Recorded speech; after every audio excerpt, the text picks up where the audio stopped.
noite, graça e paz. Aqueles que já foram, depois vocês passam para eles, né? Os que ficaram, que bom. Uma ótima introdução de um curso sobre evangelização.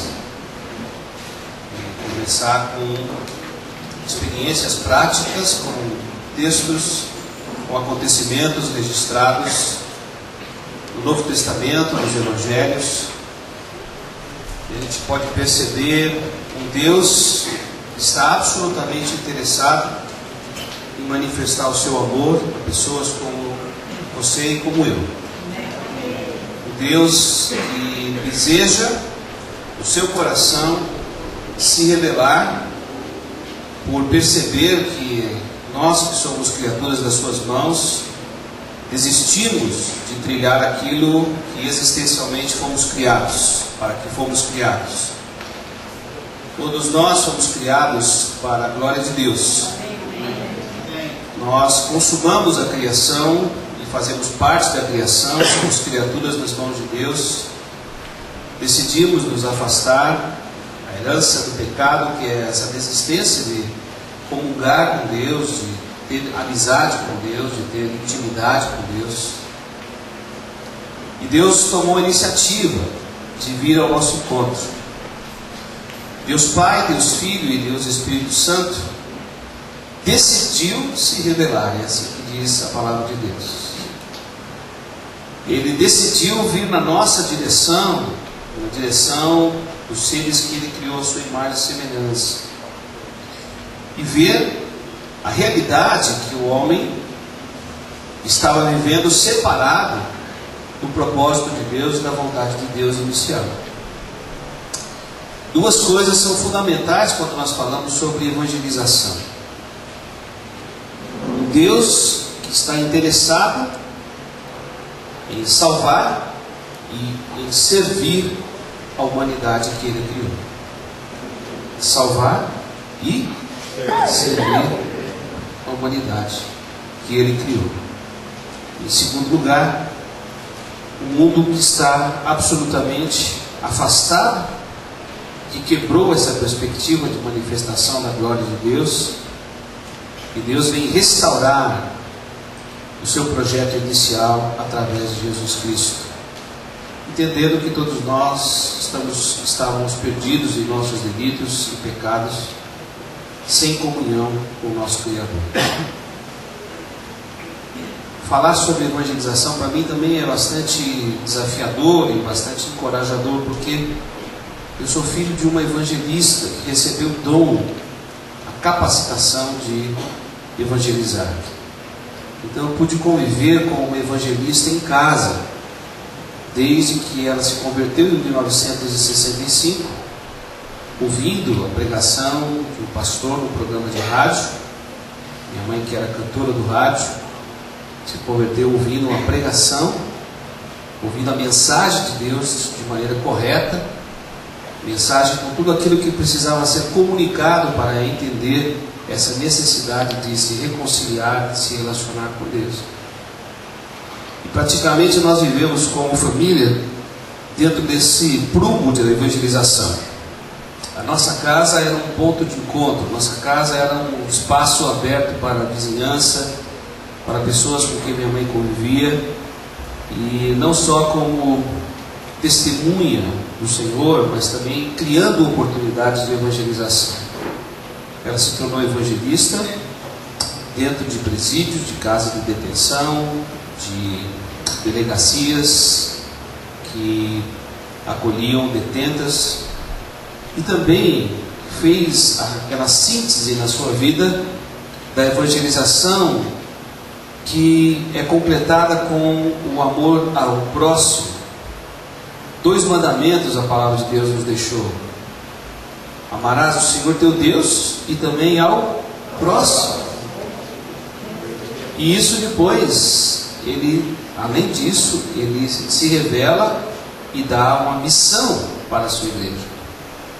Portanto, já existia um desejo de Deus antes de amar e servir as pessoas. E no Novo Testamento, esse desejo se concretiza não só com o anúncio das boas novas de salvação, mas também com o serviço, que é uma extensão natural de quem agora acolheu e acolhe o amor de Deus no seu coração. O amor de Deus não pode ser represado. O amor de Deus é manifestado com testemunho. O amor de Deus é manifestado na pregação do Evangelho. E o amor de Deus é manifestado também com o serviço, que confirma essa salvação no nosso coração. Então eu me sinto bastante desafiado e me sinto honrado por poder também compartilhar um pouco desta base bíblica da evangelização. Vamos caminhar juntos. Ao olharmos o tema da evangelização, nós precisamos primeiro ser cuidadosos. Você já vai perceber, como a minha filha sempre fala, que eu coloco alguma coisa a mais do que está na apostila. Pode escrever aí, pode anotar alguma coisa. Tem coisa a mais que eu trago, tá? Espero que você tenha ganho assim, uma canetinha, um lápis, né? Eu acho que a gente precisa sempre anotar esses toques que tem além, né, do que está na apostila, porque senão a gente desliga às vezes do que está acontecendo aqui. Mas é anterior àquilo que está aí na apostila, que nós vamos explorar também mais com detalhes amanhã. Mas você vai anotando aí. As palavras, elas não podem perder o seu sentido. Nós confundimos muito na igreja, e isso é uma capacidade não só de teólogos, de pastores, de mestres, ou mesmo nas nossas leituras, nas interpretações contemporâneas que nós ouvimos sobre missão, evangelização, igreja, reino. Muitas vezes nós colocamos isso numa mesma panela e perdemos a raiz e a origem e o que motivou cada uma dessas coisas que estão descritas na palavra de Deus. Palavras como missão, evangelização, diálogo, salvação, conversão, que foram assunto de pelo menos, no século passado, de pelo menos 30 encontros ou congressos internacionais, África, Ásia, Europa, América Latina, onde esses conceitos foram discutidos, onde a liderança, não só da Igreja Católica Romana, mas da Igreja Protestante, ou de herança reformada, nós, os crentes protestantes evangélicos, temos essa herança na reforma, essa divisão que aconteceu dentro da Igreja Católica Romana. Mas nós não podemos deixar de entender de que fazemos parte, pelo menos inicialmente, de um mesmo guarda-chuva chamado cristianismo. E um dos livros maravilhosos que foram publicados pela editora Ultimato, que eu recomendo para que a gente possa ter na nossa biblioteca, é um livro que foi escrito sobre a evangelização no Brasil pelo pastor Elben César, pastor presbiteriano lá em Viçosa, que é o diretor da revista Ultimato, talvez uma das revistas cristãs mais lidas do Brasil, não só no segmento protestante, mas também no segmento católico. E ele faz uma avaliação histórica maravilhosa sobre a evangelização no Brasil, desde os jesuítas até os neopentecostais, e nesta realidade que nós estamos vendo hoje. Todas essas palavras, claro, elas estão relacionadas entre si, e nós precisamos perceber a raiz dela e a razão de nós estarmos conversando sobre evangelização. Para falarmos de evangelização e da natureza, nós precisamos partir em primeiro lugar da missão e do evangelho que foi confiado aos cristãos na missão de proclamar Jesus como Senhor e Salvador. Atos capítulo 1.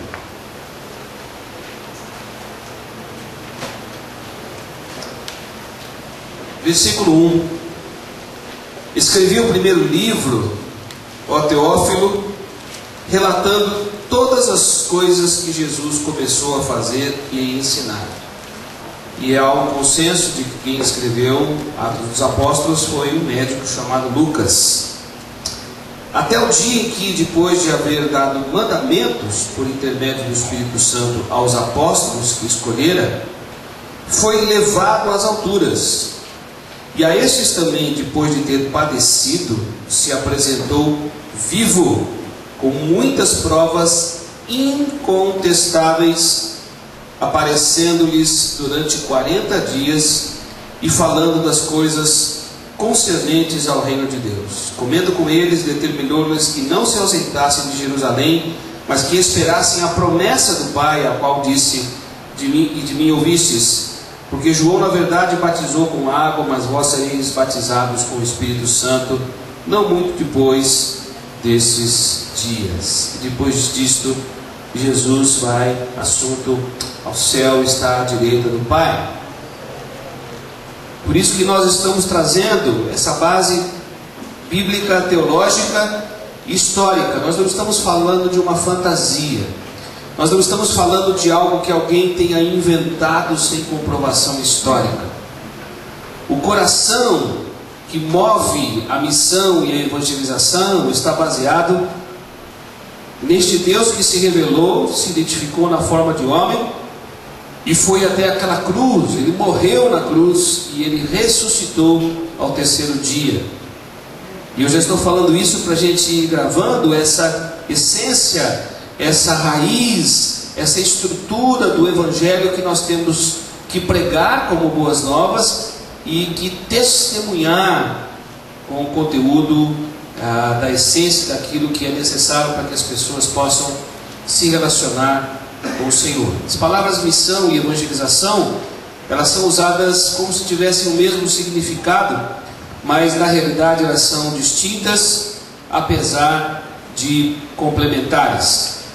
Missão quer dizer toda a atividade divina que emerge da natureza de Deus. Essa frase foi sintetizada e escrita pelo reverendo bispo anglicano John Stott, que fez a redação de um pacto que foi escrito em Lausanne em 1974, resumindo o pensamento protestante evangélico acerca de missão, de evangelização, de diálogo, de conversão, de persuasão, palavras que nós já ouvimos hoje nos testemunhos que foram dados e na explanação do pastor Abílio. John Stott redigiu isso e disse que nós não podemos conversar sobre evangelização sem pensarmos primeiro na missão. E a missão, ela parte do próprio coração e da natureza do Deus que nós acreditamos. Deus Pai, Deus Filho e Deus Espírito Santo. Mesma essência, que se apresentaram três pessoas que desejaram a nossa existência, desejaram a existência de toda a criação. Portanto, é no coração do nosso Deus, Deus Pai, Deus Filho e Deus Espírito Santo, que nasce a missão. E que nasce depois a evangelização, quando o homem se afasta do seu propósito inicial e quebra essa sua razão de existência, de viver para a glória de Deus. O Deus vivo da Bíblia é um Deus que decide se revelar e que envia. Ele envia os seus profetas a Israel, ele enviou o seu Filho ao mundo, ele enviou, como nós vimos agora há pouco, Lucas capítulo 10, os 70, de 2 em 2, para evangelizarem, e ele envia a igreja, nós que somos agora comunidade, ou o corpo vivo de Cristo, expressão visível de Jesus aqui na terra. Mas ele capacita essa igreja e envia também o Espírito Santo aos nossos corações para que nós possamos ser testemunhas. O grande teólogo e escritor cristão, Dr. J. Becker, está vivo com 91 anos hoje, professor lá no Regent College no Canadá, onde a minha filha Karen está estudando, e escreveu vários livros que foram traduzidos para o português. Talvez um dos maiores teólogos vivos, bispo anglicano também, um erudita. Ele diz o seguinte, que Deus é um Deus absolutamente relacional. E quando nós falamos de um Deus relacional, é um Deus que quer se revelar, um Deus que quer interagir com as suas criaturas. E esse Deus que busca relacionamentos vai encontrar no coração do homem, que também é um ser social e foi criado para relacionamentos, este homem, aberto ou não para a proposta da salvação do Evangelho de Jesus Cristo. A missão da igreja resulta da própria missão de Deus. Deus, portanto, é a nossa referência inicial da evangelização. É por causa de Deus que nós recebemos uma missão, e a missão de fazer discípulos, de proclamar esse Evangelho, indo no estilo de vida. E eu gosto muito dessa visão da evangelização. Eu creio que essa é a dinâmica mais importante da igreja. Nós percebemos que a adoração é o nosso estilo de vida, que integra o nosso testemunho pessoal, a nossa vivência pessoal do Evangelho, mas que integra também todos os esforços ou estratégias, como nós vimos agora no final da explanação do pastor Abílio, das possibilidades inúmeras de nós criarmos oportunidades de evangelizar e de apresentar o Evangelho. Assim como o Pai me enviou, eu também vos envio. Isso é uma honra para nós. Nós não fazemos parte de um programa, de uma estrutura eclesiástica que foi inventado dentro de seminários.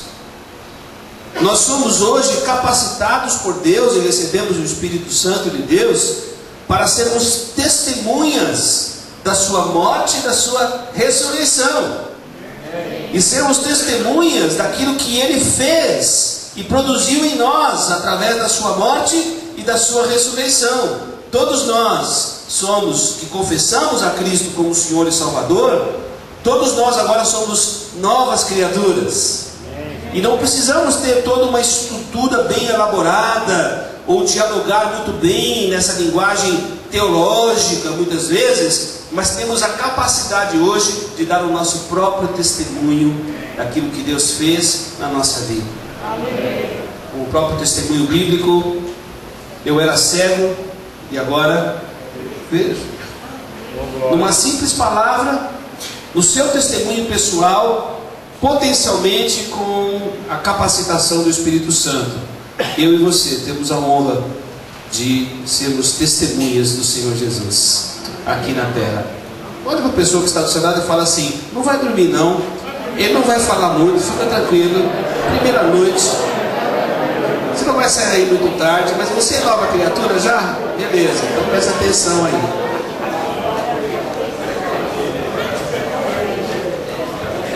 A igreja não inventou a missão. A missão foi dada em comum acordo, Pai, Filho e Espírito Santo. Portanto, a missão da igreja, ela nasce na própria missão do Filho de Deus. A missão que nos foi confiada de fazer discípulos em todas as nações, batizando-os em nome do Pai, do Filho e do Espírito Santo, ela nasce da missão do Filho. E Jesus veio para salvar aquele que se havia perdido. Portanto, a evangelização, ela brota no coração de Deus, ela perpassa pela missão do Filho e é autenticada agora nessa experiência comunitária de sermos expressão visível de Deus aqui na terra. A evangelização, ela é definida e é alicerçada, portanto, na missão da igreja. Então, antes de evangelizar, é que nós recebemos uma missão de fazer isso. E agora eu e você temos a honra e o privilégio de sermos testemunhas do Senhor Jesus Cristo. Dois aspectos que são relevantes para nós. Primeiro, Ele nos envia ao mundo. Ele não enviou você para Marte, para Saturno. Ele nos envia ao mundo, como Ele enviou Jesus ao mundo, na forma de homem. Esse é o princípio chamado de encarnação, o princípio de que só era possível Jesus, ou Deus, nos salvar se Ele se identificasse conosco em figura humana. Não adiantaria ter mandado um recadinho do céu, mandar assim alguma imagem, algumas palavras, se Ele não tivesse se encarnado, se identificado conosco, nas nossas lutas, nos nossos sofrimentos, na nossa humanidade. Portanto, Jesus se identificou conosco nas nossas fraquezas, nos sofrimentos, nas tentações, e Ele mostrou que era possível, que é possível, vivermos para a glória de Deus, tendo Jesus como nosso referencial e buscando viver a cultura e os valores do reino de Deus. E Ele nos envia ao mundo para servir. Marcos capítulo 10, versículo 45: pois o próprio Filho do Homem não veio para ser servido, mas veio para servir e dar a sua vida em resgate de muitos. Primeira coisa que quebra a perna da gente: Jesus não veio aqui para nós termos a nossa experiência apenas de férias ou de usufruir das bênçãos e da festa pela salvação. Agora eu aceitei Jesus, agora eu confessei a Cristo como Senhor, eu recebi o Espírito Santo, agora eu quero uma nova vida, mas o que eu vou fazer? Bom, acho que eu vou para a praia, acho que eu vou ter uma casa na montanha, eu acho que eu não vou sair lá da Disneylândia, tenho Jesus agora. Não. Se você nasceu de novo, você precisa alinhar a sua agenda, os seus projetos, os seus sonhos com os planos de Deus. E Ele nos colocou aqui para servir a Ele em primeiro lugar e servirmos também ao mundo que jaz no maligno e que precisa dessa mesma restauração e dessa mesma conversão. Salvação significa servir e salvar. Jesus veio para as duas coisas, para salvar e para servir. E o seu primeiro serviço que Ele fez à comunidade foi proporcionar para cada um de nós a salvação e acesso à presença de Deus, tendo os nossos pecados remidos e perdoados. Louvado seja o nome do Senhor. No papel de servo nós encontramos aí a síntese da evangelização e a prática das boas obras. Dr. John Stott escreveu isso no Pacto de Lausanne, porque muitos entendiam que a salvação deveria ser pregada apenas para a alma, já que o homem é uma alma vivente. Então Deus está interessado apenas na sua alma, está interessado apenas no futuro após a morte, mas nada com que se relaciona à sua vida, as lutas, os desafios, os dramas que você vive todos os dias. E ele mostra brilhantemente isso, que na vida de Jesus nós vemos integrados essa essência do Evangelho: amor ao próximo, na ação social que se complementa com a salvação que Ele nos dá em Cristo Jesus. Eu demorei um pouquinho para entender essa relação, porque no primeiro momento da minha conversão eu não cria ainda na eleição de Deus. Eu não achava que Deus tinha escolhido alguns ou não, até ler o livro de Romanos, capítulo 9, capítulo 10, capítulo 11. Eu tinha uma visão de que, de alguma forma, ou a gente tinha tido algum mérito nesse tipo de salvação, algum critério que pudesse ter trazido essa decisão de Deus de nos dar o livre-arbítrio, de segui-lo ou não. Passei muita luta em questão, antes da minha conversão, por causa disso. Questionava se Deus era um Deus justo, se era um Deus amoroso ou não. E depois, entendendo muitas vezes que os cristãos se desmobilizavam depois da sua conversão. Ao invés de saírem para servir as pessoas, eles ficavam entalados dentro de um templo, viu, pastor Abelho? Dentro da religião, ficavam escondidos dentro dos prédios, enquanto nós tínhamos uma realidade de pessoas que estavam absolutamente carentes, sem esperança, depressivas, solitárias, afligidas por todo tipo de dor, e parecia que os crentes estavam participando de uma festa dominical, né? Mas que não estavam se apresentando para servir as pessoas.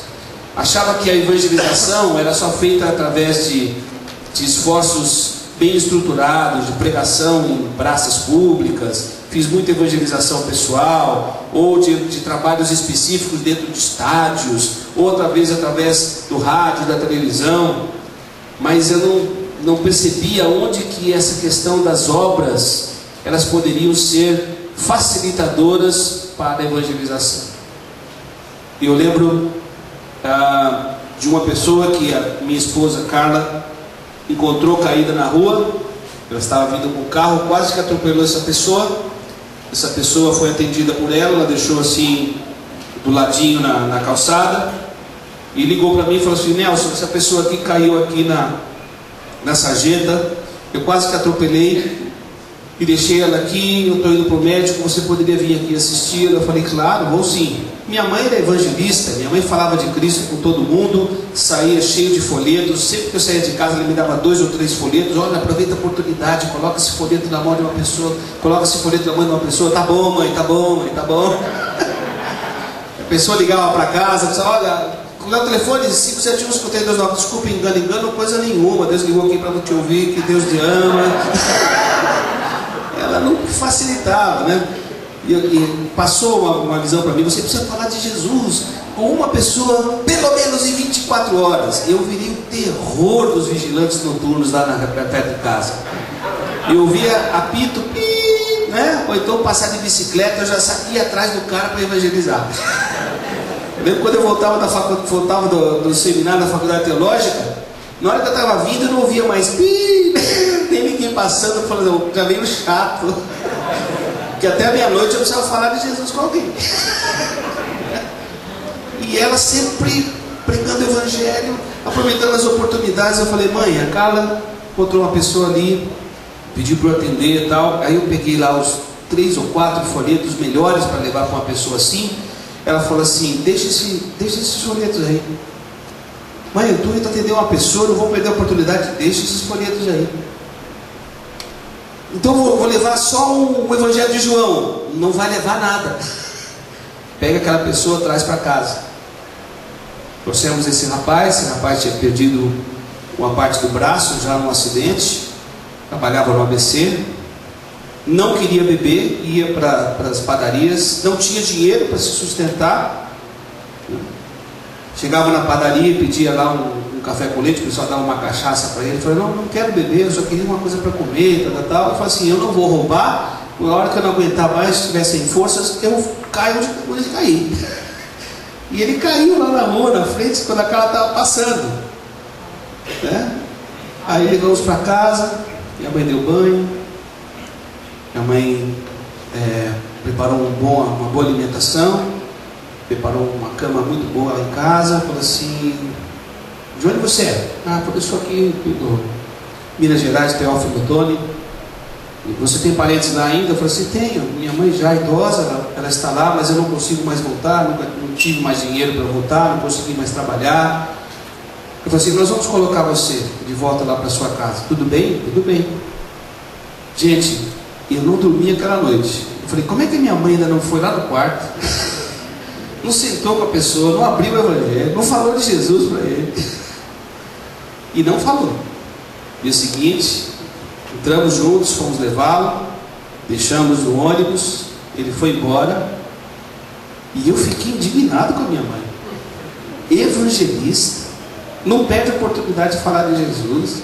E fui questioná-lo. Falei: mãe, em nome de Jesus, a senhora perdeu uma oportunidade. Como a senhora perdeu uma oportunidade como essa? Ficou aqui na nossa casa, ficou aqui uma noite, a senhora não abriu a boca, não falou de Jesus, não comunicou o plano da salvação, não pegou o que? As 4 leis espirituais. E ela: filho, fique em paz. Naquele ano eu estava meio revoltado, nós já estávamos nessa veia de revolta, não estava querendo mais pisar na igreja lá, tive um problema lá com a liderança. Dia do meu aniversário, porta trancada, minha mãe falou assim: ó, convidei o pessoal lá da igreja para um bolo. Eu falei: vai ficar a senhora aí, pessoal, que eu não vou atender não quero ver o pessoal não. A senhora que inventou essa festa, recebe a turma aí. Aí eles chegaram em casa, estavam lá embaixo, eu desci, estava fechado lá, e ela colocou por baixo da porta uma carta. Isso aqui é para você. Peguei aquela cartinha, olhei assim: Teófilo Otoni, Gerson. Abri a cartinha e estava escrito assim: querido irmão em Cristo. Aleluia.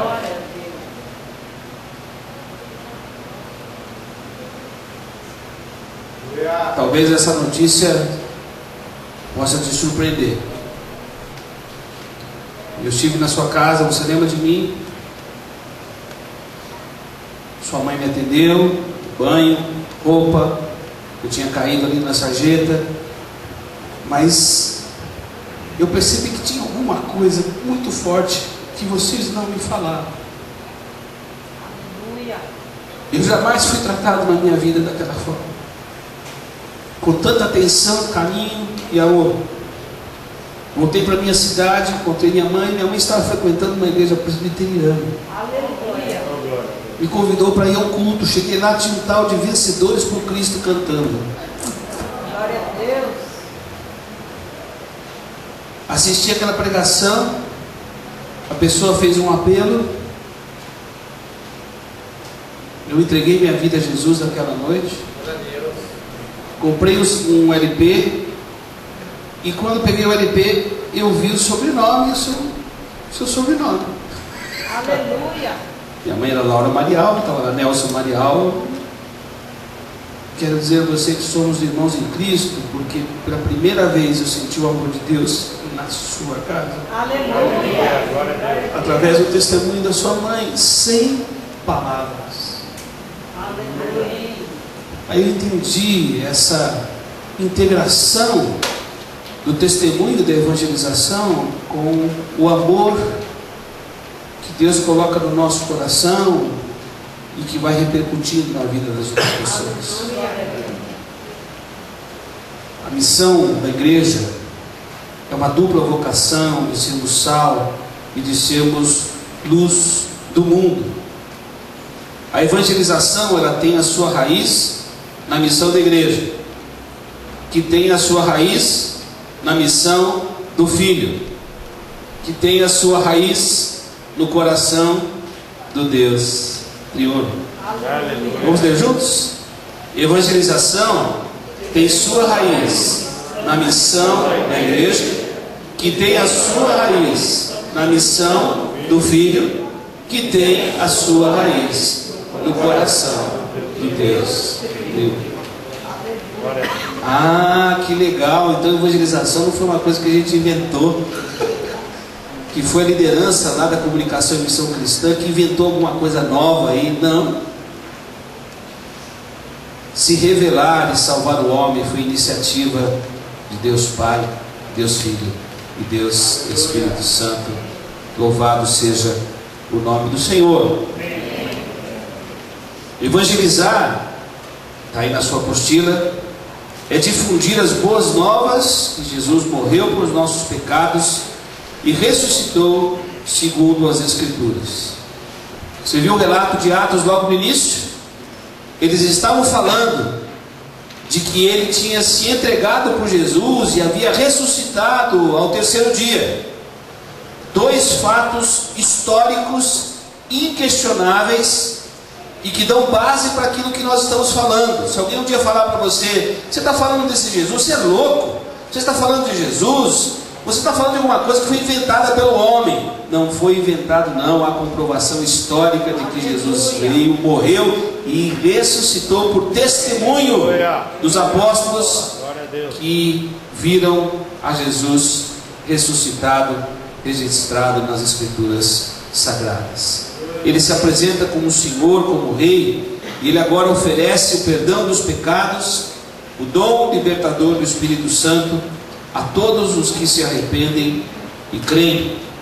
A nossa presença no mundo é indispensável à evangelização, e o mesmo se dá quando acontece esse diálogo, que é também necessário de estarmos ouvindo o coração das pessoas, e nós vamos explicar isso com muito cuidado, porque diálogo é uma outra palavra que faz absolutamente sentido na evangelização, e que nós não podemos perder esta perspectiva. Algumas palavras que são fundamentais na evangelização. Evangelização é no seu coração, e quem escreveu isso foi o reverendo John Stott, junto com Samuel Escobar, junto com Billy Graham, talvez o maior evangelista do século passado que nós conhecemos, que nós temos notícia, é a proclamação do Cristo bíblico, histórico, como Salvador e como Senhor, com o intuito de persuadir pessoas a se relacionarem pessoalmente e se reconciliarem com Deus. Nós pregamos um Cristo histórico.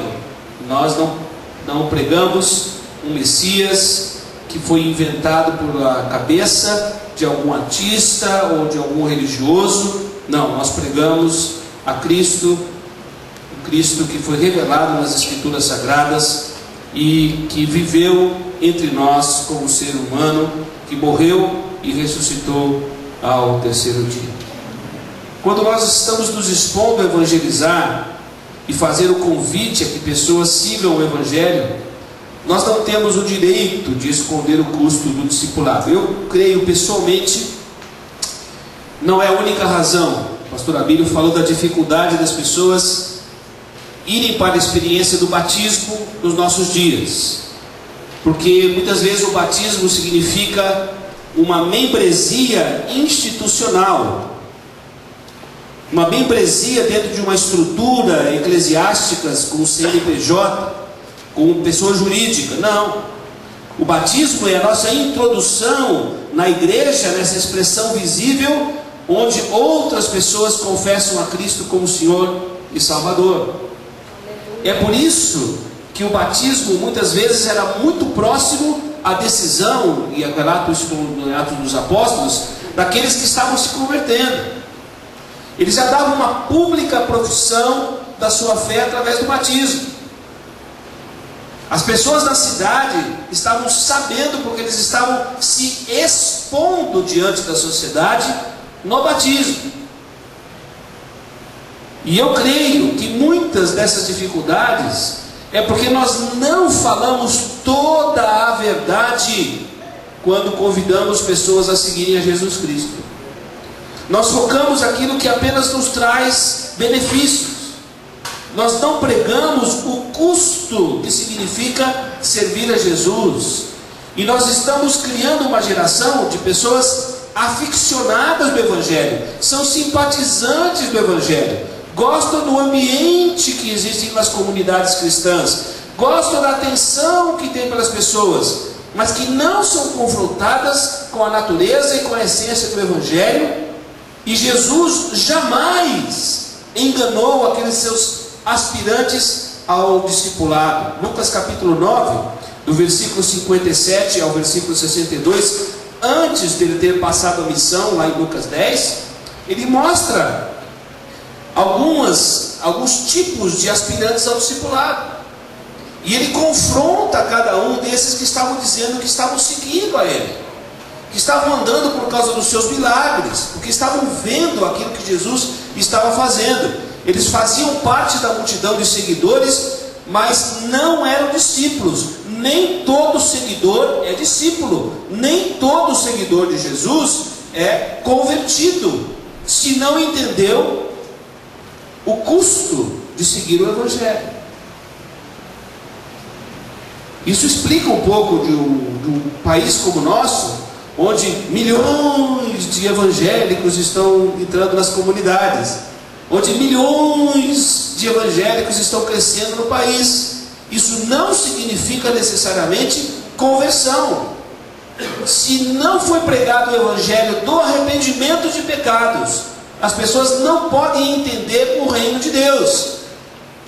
E esse é o processo: arrependei-vos e crede no Evangelho. Se não entenderem que são pessoas pecadoras e por causa dos seus pecados é que Jesus veio. É por isso que 1 Coríntios capítulo 15 mostra essa essência do Evangelho. Pregaram a Jesus que foi morto e pregaram a Jesus ressuscitado. São essas duas questões que fazem toda a diferença da morte para a vida.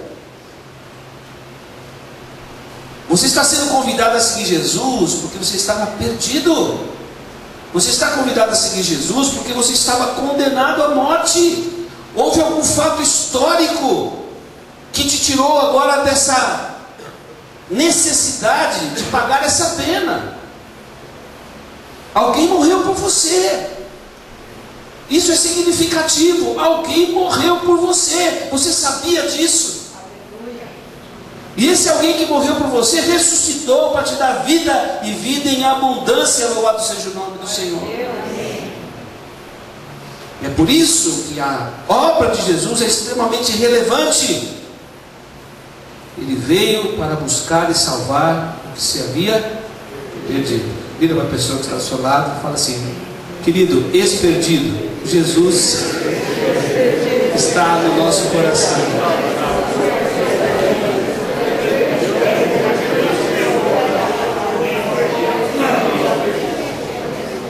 Jesus convida a todos os que queiram segui-lo a negar-se a si mesmo, a tomarem a sua cruz e identificar-se com a sua nova comunidade. Queridos irmãos, se nós não pregarmos às pessoas que quando elas se entregam a Jesus, ela precisa dar o seu sua pública profissão de fé, seja numa casa, seja numa escola, aonde os discípulos se reúnem. E essa ideia que o pastor Abílio sempre traz é importantíssima. É um ajuntamento de cristãos, de aqueles que confessam a Cristo como Senhor e Salvador. Nós estamos vivendo um momento em que a instituição está enfraquecida. O Dr. James Houston, fundador lá da escola do Regent College, que escreveu o livro Orar com Deus e vários outros livros, ele disse que provavelmente até 2050 nós vamos ver um esvaziamento das pessoas dos templos religiosos. As pessoas vão voltar para as casas, porque a instituição ela está absolutamente deteriorada. Se você quiser conhecer a comunidade de discípulos, lá em Fortaleza, já são 12 grupos, se reúnem uma vez por mês no Colégio 7 de Setembro, para celebrarem a ceia, e o resto do ano nas casas, crescendo. Mas como é que faz com adolescentes? Tem uma casa lá só para os adolescentes. E para as crianças? Nós temos uma casa lá que as crianças se reúnem. E os casais? Tem casas onde os casais se reúnem. E solteiros adultos? Já tem uma casa lá que os solteiros adultos estão lá, orando, estudando a palavra. Aí eu pensei que precisava criar uma estrutura toda com os departamentos. Só que o batismo, ele não salva, mas é uma evidência de que você está disposto a colocar o seu pescoço por amor a Jesus na sociedade ou no grupo que você representa. E as pessoas precisam ser confrontadas biblicamente com isso. Você não está sendo desafiado para batizar, para fazer parte lá da nossa estrutura eclesiástica. Você está sendo convidado a batizar para dar pública profissão de fé na sua conversão. E isso tem um preço. Os resultados possíveis da evangelização incluem obediência a Cristo, ingresso na igreja, uma vida de serviço responsável no mundo, e há uma outra consequência e resultado possível: a rejeição a Cristo e a sua obra.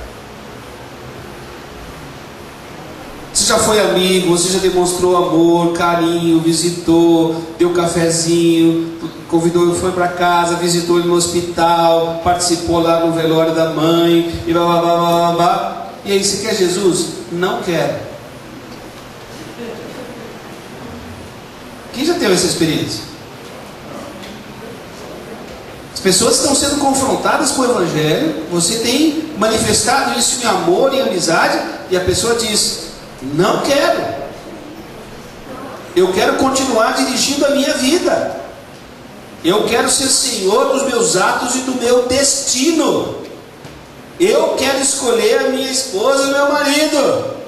Eu quero escolher a minha profissão. Eu quero cuidar da minha sexualidade. E se eu me entregar a Jesus, eu vou ter que estar debaixo da autoridade dele. Não quero Jesus. Essa é uma consequência da evangelização. E tem evangelização mal feita. Eu já fiz parte de um monte de equipe de evangelização mal feita.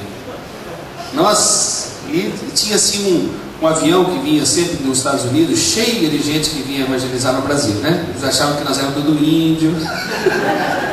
Então nós saímos em campanha com o pessoal, né? Aí você fala, o que você tem que perguntar? Fala, você crê que Deus salvou o mundo da maneira? Ah. Você crê que Jesus morreu? Ah. Você crê? Ah. E você íamos lá de 2 em 2, batendo na porta da pessoa, tudo bem, tudo bem? Você crê que Deus te ama? Ah, claro. Você crê que você é pecador? Ah, claro, todos nós temos nossos pecados, vocês falam, né? Você não gostaria de entregar a sua vida a Jesus? Oh, perfeitamente, é para já. Ah, então o senhor assina aqui, ó. Assinava, né? Tantos decididos por Jesus. Você não fala de arrependimento, você não fala do preço do discipulado, você não explicou para ele. E logo você vai perceber que a pessoa não foi nem evangelizada, você não explicou o que é o evangelho para ela. Nós vamos falar sobre isso amanhã com mais calma. O que é o evangelho que nós estamos falando? Quando é que a gente evangeliza e quando é que a gente não evangelizou? Quando é que a gente só dialogou, mas não confrontou? Quando é que nós falamos um monte de coisas sobre Jesus, mas não falamos a essência de que ele morreu e ressuscitou? E morreu e ressuscitou por causa da sua condição. Você está perdido, sem esperança, e Deus teve um amor profundo por você e decidiu se revelar e veio na sua direção para te salvar. Louvado seja o nome do Senhor. Nossa responsabilidade é sermos testemunhas e proclamarmos as boas novas.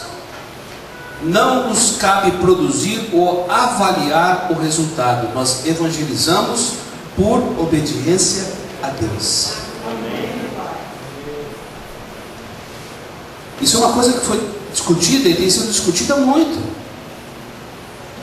Não, se não está tendo resultado, não vale a pena. Tá? Vou contar aqui só para vocês. Eu fiz parte da denominação batista. Eles tinham lá o projeto social da denominação.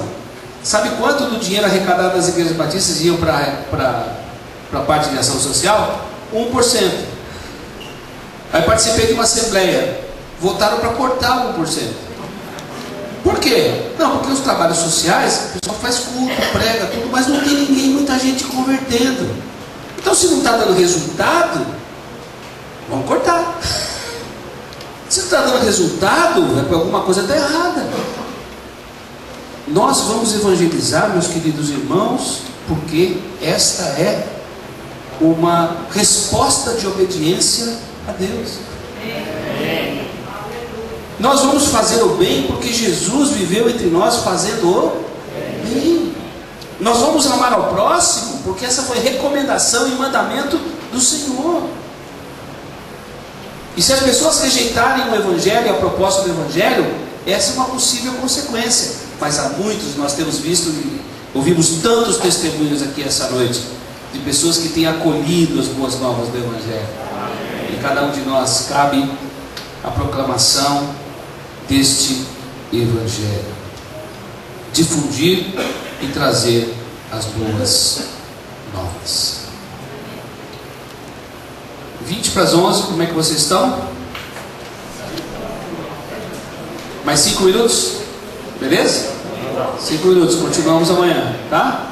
Só para a gente não perder, porque nós já tivemos bastante coisa hoje e não queria que a gente perdesse também, porque nós vimos no primeiro tempo que foi maravilhoso, né? Antes de falar dessa parte mais pesada, teológica, vamos dizer assim, né? Nós tivemos esses testemunhos, né? A confirmação da evangelização na história desta comunidade. E vocês são o resultado e fruto de uma evangelização, de uma pregação feita com integridade. Amém. Que é raro hoje nas comunidades cristãs. A palavra evangelização deriva de um termo grego que significa literalmente trazer e difundir as boas novas. Quais são as boas novas? Cara, você estava perdido, Deus veio, morreu por você, ressuscitou para te dar vida. Você comunica esse Evangelho? Ele morreu. É por isso que nós celebramos a ceia em memória dele. Não podemos esquecer desses dois fatos históricos que são em essência a pregação das boas novas. É impossível falar sobre evangelização sem se referir ao conteúdo das boas novas. E que conteúdo é esse? Na sua forma mais simples é Jesus, Ele próprio, a essência do Evangelho. É pregar Jesus. Se nós tivéssemos que transliterar Atos capítulo 8, versículo 35, nós diríamos que Filipe evangelizou Jesus a ele. Parece redundante, né? Mas ele evangelizou Jesus.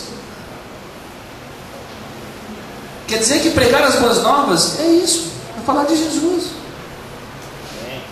Não perca seu tempo. Lá o que eu falo da minha igreja, nós temos isso, temos berçário, temos um grupo que canta maravilhosamente, ou o pregador lá é excelente, você vai rir muito com ele. Olha, e daí? E alguns textos da palavra falam, eles evangelizavam e eram testemunhas da palavra. E quando fala-se a palavra, fala-se da verdade, a verdade histórica. Jesus veio, morreu, ressuscitou. Ah, mas falava também que ele ia voltar. Sim, mas a essência do evangelho eram essas duas coisas. Voltar é promessa, consequência e a instalação definitiva do reino de Deus, que é a mensagem que nós estamos pregando. Sintetizamos como Pedro expôs em Atos e como Paulo pregou em 1 Coríntios capítulo 15. Alguém pode ler 1 Coríntios capítulo 15, versículo 1, 2, 3 e 4. Nós vamos terminar com esse texto, com esse coração, essa estrutura do Evangelho. Isso. Alguém pode ler? Porque primeiramente vos transmitir foi que também recebi, que Cristo morreu pelos nossos pecados, segundo as Escrituras, foi sepultado e ressuscitou no terceiro dia, conforme as Escrituras. Legal. Você percebeu isso? Conforme as Escrituras. Há registro o quê? Histórico. Há registro histórico. Olha, nós estamos falando aqui porque alguém diz. Não, os profetas deixaram isso registrado, a comprovação histórica. Conheceram a Jesus e foram testemunhas da ressurreição depois da morte. Louvado seja o nome do Senhor. Esse é o Evangelho que nós temos que pregar. Esse é o Evangelho que nós não podemos esquecer de pregar e anunciar na sua essência. O primeiro elemento são dois eventos centrais históricos: a morte e a ressurreição de Jesus. Os apóstolos também fizeram referência ao seu nascimento e vida, suas palavras, suas obras, seu reino, seu retorno, mas concentraram nas boas novas de que Jesus morreu por nossos pecados e ressuscitou. Sua morte e ressurreição eram para eles eventos históricos verificáveis e não coisa de doido ou louco. Amém? Amém. Essa é a mensagem do Evangelho. Mas nós vamos continuar amanhã. Vamos orar para que a gente não perca o que nós absorvemos hoje. Vamos continuar também caminhando um pouco nessa dimensão, e nós vamos construindo juntos. Vamos orar. Pai, nós te louvamos, te agradecemos por essa noite, te agradecemos, Senhor, pelos desafios desta evangelização natural, como estilo de vida, como testemunho, aproveitando as oportunidades que o Senhor tem nos dado, como ouvimos aqui, Senhor, pelo teu servo Abílio, pela obra que o Senhor tem feito na vida desta comunidade, feito dos cristãos que confessaram a Cristo como Senhor e Salvador, evangelistas e que levam o teu Evangelho para tantas pessoas, Senhor, tantos frutos que nós temos aqui desta caminhada, tantas igrejas que surgiram frutos de terem acolhido este Evangelho, Senhor.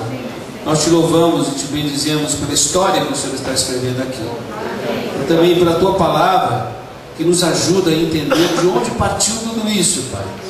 As raízes de nós estarmos fazendo coisas que são relevantes, que são concernentes àquilo que nós cremos, professamos, cantamos, e que tem frutificado em relacionamentos e transformação de vida para a glória do teu nome. A presença de Jesus em nós faz toda a diferença, Pai. Te louvamos porque um dia o Senhor se compadeceu. E o Senhor percebeu que nós estávamos absolutamente perdidos e separados do Senhor. Éramos como inimigos do Senhor. E o Senhor veio, se identificou conosco como homem, na forma de servo. Foi obediente até a morte de cruz. tendo o seu nome exaltado e tem o seu nome exaltado acima de todos, que ressuscitou, que está vivo em nosso coração, transformando a nossa vida. Grato, Senhor, no nome de Jesus. Amém. Eu pus aí na bibliografia complementar, esse aqui é o livro do Dr. Léo Ben César, História da Evangelização no Brasil, um livro que eu recomendo. Pacto de Lausanne, que foi escrito por vários homens, que eu coloquei na bibliografia também, publicação da ABU Editora, é uma leitura complementar. Esse livro extraordinário foi escrito em 1970 em espanhol, pela Edição de Certeza, e agora está em português. O pastor e bispo Michael Green, a evangelização na igreja primitiva, fantástico. Tudo que nós conversamos aqui essa noite, nós vamos nos identificar com aquilo que era feito desde o início com a descida do Espírito Santo. E esse livro complementar, que faz parte dessa nossa caminhada das próximas aulas, lado a lado, o Manual de Discipulado, com o prefácio do John Stott, publicado pela editora Cepal, editora Textos.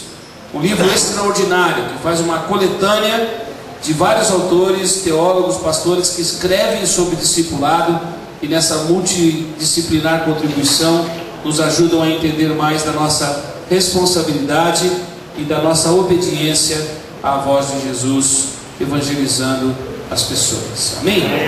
Deus abençoe, uma ótima noite. tvcmc.com.br é o nosso canal para compartilhar o Evangelho do Reino de Deus e o senhorio de Jesus Cristo.